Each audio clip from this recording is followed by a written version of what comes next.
सतगुरु की साजी नवाजी ममता मई परम प्यार से प्यारी साथ संगत जी बोलिए धन्यकार जी। आपने कछुए की और खरगोश की कहानी तो सुनी है, बहुत प्यारी कहानी। आज दास सहारा लेगा उस कहानी का। एक खरगोश एक कछुआ में ये होड़ लग गई, ये बहस हो गई कि रेस को जीतेगा कौन। एक रेस रख ली, दोनों ने दौड़ लगाना शुरू कर दिया। अब कछुआ तो धीरे धीरे चल रहा था और खरगोश बहुत तेजी से दौड़ रहा था।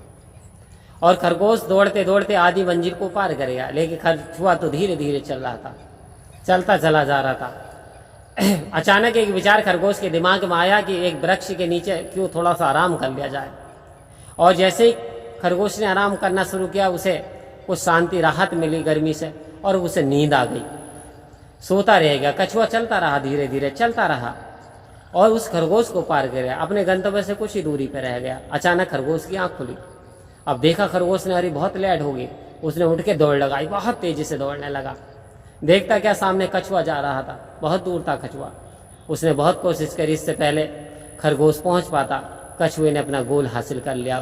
कछुआ ने वो जो निशान वो टच कर दिया, पहुंच गया। आओ संत महात्माओं, कहने का तात्पर्य ये है, दास इस ओर इशारा देगा था कि आखिर सदगुरु हमें बताना क्या चाहते हैं। कहते कि सेवा सत्संग सिमरन, सेवा सत्संग सिमरन हमें दिन प्रतिदिन करने हैं, हमें नित्य करने हैं। यानी 24 घंटे में कोई भी समय मिले तो हमें सिमरन जरूर करें, हमें सत्संग करें, यानी इसका जो सत्य के साथ चलें, इसकी चर्चा करें। यानी पूरे नहीं मिले, 2-4 बंदे मिलेंगे, कोई ना कोई तो मिलेगा, तो सत्य की चर्चा करें, सत्य को धारण करें। आओ संत महात्माओं, तो होता क्या है, कुछ व्यक्ति तो बहुत सारी सत्संग, एक दिन में 3-3 सत्संग भी कर लेंगे, लेकिन फिर पूरा हफ्ता ड्रॉप कर जाते हैं। और एक ऐसा व्यक्ति होता है जो कि डेली कर लेता है, डेली नहीं दूसरे दिन सत्संग कर लेता है, लेकिन वो लगातार करता रहता है, लगातार करता रहता है, धीरे धीरे करता रहता है। यानी एक दिन में 3-4 भी नहीं कर पाता तो एक एक भी कर लेता है। तो क्या होता है, उसका ध्यान परमात्मा में बना रहता है।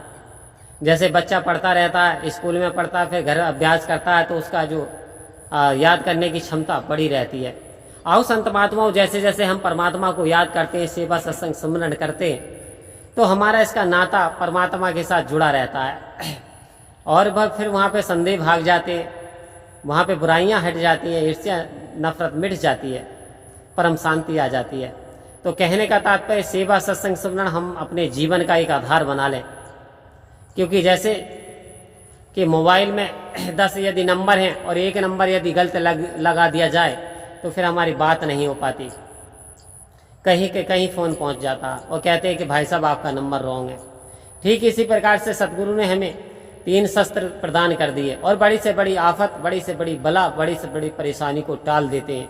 ये वो दिव्य अस्त्र हैं जिसने महात्मा ने अपना लिया, उसके जीवन का कल्याण हो गया, उसके जीवन में निखार आ गया, उसकी बीमारियां परेशानियां दूर हो गई। तो करना क्या है हमें संत महात्मा, आखिर कैसे दूर हो गई? क्योंकि सेवा वो वरदान है जो कि इंसान की आने वाली परेशानियों को भी टाल देता है। सत्संग से मनों के विकार दूर हो जाते हैं, सिमरन से विश्वास मजबूत होता है और परमात्मा में ध्यान बना रहता है। परमात्मा की असीम कृपा बरसती है, दूसरे को मौका ही नहीं मिलता, मन में कोई मेल लेप ही नहीं चढ़ पाता जब निरंकार के समक्ष हमारा रिश्ता जुड़ा हुआ होता है।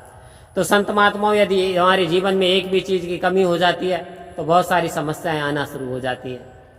तो ये सदगुरु तो सच्चा साहिब है, इसने मौसम दिन रात हमारे लिए बनाए, मीठे मीठे फल हमारे लिए बनाए, लेकिन हमारा मन है, ये मन बड़ा चंचल है, इसे कैसे मैं समझाऊं, जितना समझाता हूं इतना ही मचल जाए। आओ संत महात्माओं कह रहे मन बड़ा चंचल है, चलाया माने।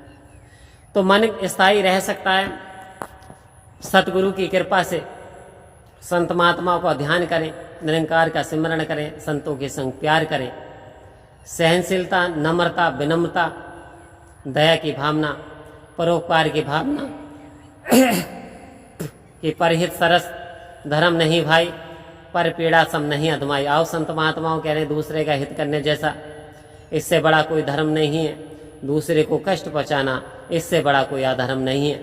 तो थोड़ा मनन करें, कहीं हमारी वाणी से किसी को ठेस तो नहीं पहुंच रही। कहीं हमारे कार्य से किसी को हानि तो नहीं हो रही, कहीं हम शरीर से किसी को गाली तो नहीं दे रहे। ये सारे के सारे विषय सोचने के हैं। आओ संत महात्माओं, सदगुरु मेरा सच्चा साहिब प्यार ही प्यार सिखा रहा, प्यार बांट रहा, नफरत को मिटा रहा, तो वैसे ही कार्य हमें भी करते चले जाना है। हमें भी प्यार का स्रोत बनना है, हमें भी शांति का स्रोत बनना है, हमें भी निरंकार में आस्था विश्वास करनी है और सभी के साथ मिलजुल कर प्रेम के वातावरण के साथ, प्रेम के भाईचारे के साथ एक सुंदर बगीचे में निखार लाते हुए जीवन को व्यतीत करना। आओ संत महात्माओं, परम प्यार से बोलिए धन्यकार।